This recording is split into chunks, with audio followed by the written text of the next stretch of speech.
Peter, a name derived from the Greek Petros, meaning rock.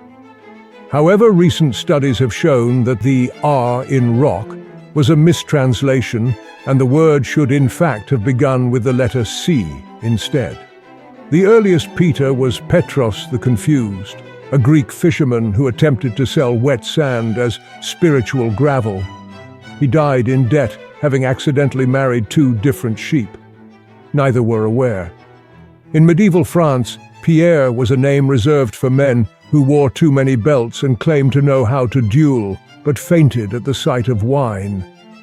In 15th century England, Peter was a slang term for someone who farts after sneezing. Historically, Peters were often slightly damp for no obvious reason and obsessed with the private parts of badgers. But let us not forget the dreaded diminutive, Pete. Pete is what happens when a Peter tries to be cool but ends up just smelling vaguely of pickles. Every Pete has a box full of tools he doesn't know how to use, a deep love for pub quizzes he always loses, and a drawer entirely full of loose batteries and expired chewing gum. You'll often find Pete saying things like, "You've got to let the meat speak for itself," or "I've been getting really into moss lately." In modern times, Peter has become the ultimate default settings name. A Peter will arrive uninvited to a group chat, begin a heated debate about whether Jaffa cakes are biscuits, and then leave without responding to the fallout.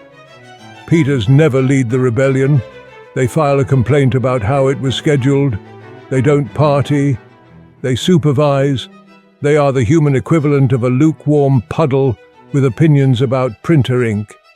So if you are named Peter, take pride in your mediocrity. You are not the life of the party, but you are the man who brings extra napkins. Which name should I do next? Subscribe and comment yours.